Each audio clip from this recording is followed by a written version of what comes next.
memiliki 4,2 juta kasus yang terkonfirmasi COVID-19, 14.360 kasus aktif, 4 juta kasus sembuh, dan 143.000 kasus meninggal.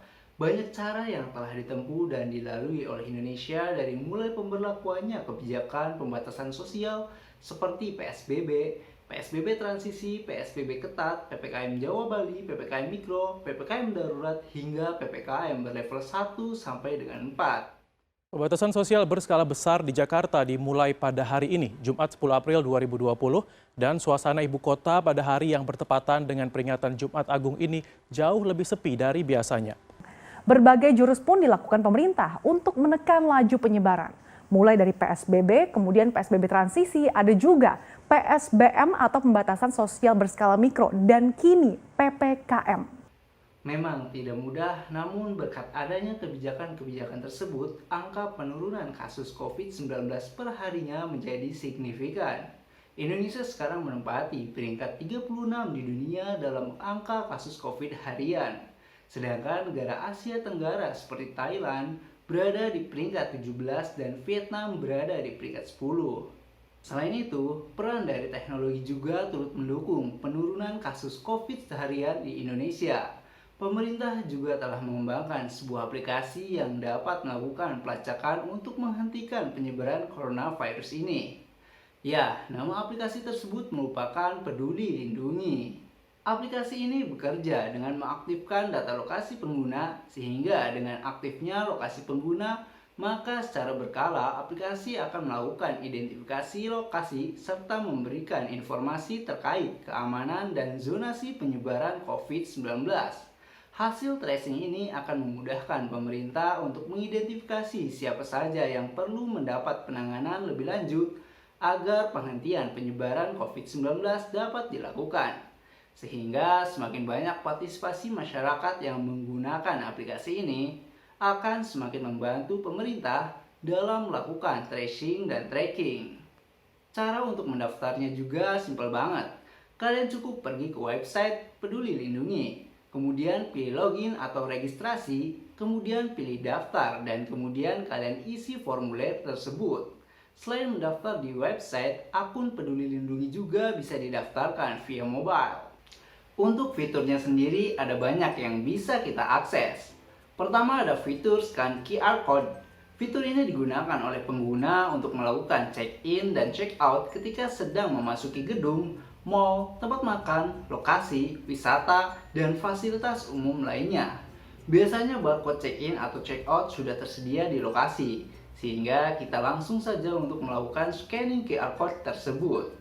Kemudian yang kedua ada fitur sertifikat vaksin. Fitur ini ditujukan untuk pengguna aplikasi Peduli Lindungi yang telah melakukan vaksin dosis pertama maupun kedua, sehingga dapat melihat sertifikat vaksinasi COVID-19. Di sini juga kalian dapat mengunduh sertifikat tersebut dari handphone atau gadget kalian. Selanjutnya ada fitur hasil tes COVID-19.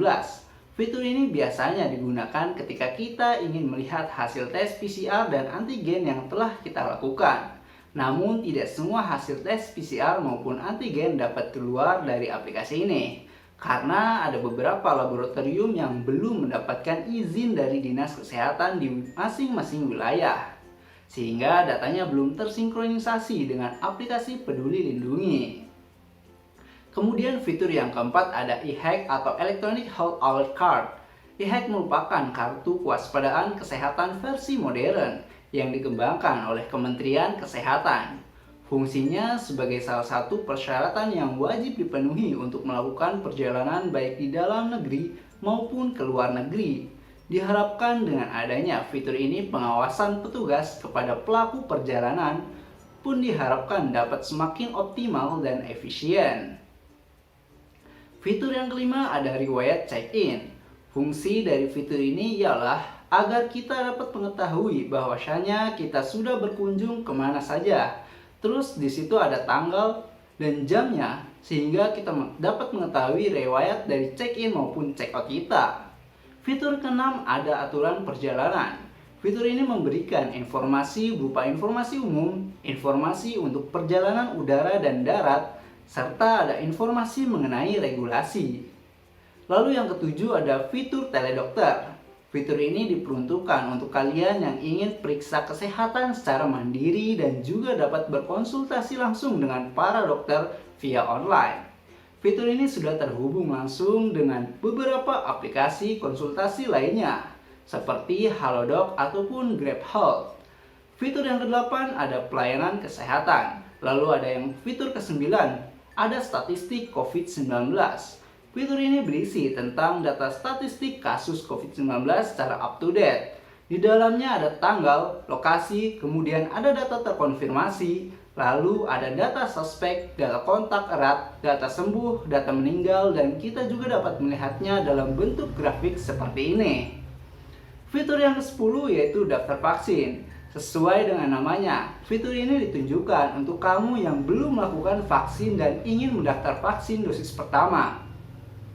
Caranya cukup simpel, kalian tinggal melengkapi saja 3 tahapan ini, yaitu cek validasi NIK, lengkapi formulir, dan konfirmasi. Itulah penjelasan dari saya mengenai aplikasi Peduli Lindungi ini.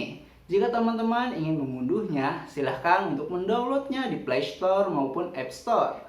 Mari berpartisipasi untuk melindungi sesama dengan menggunakan aplikasi Peduli Lindungi ini.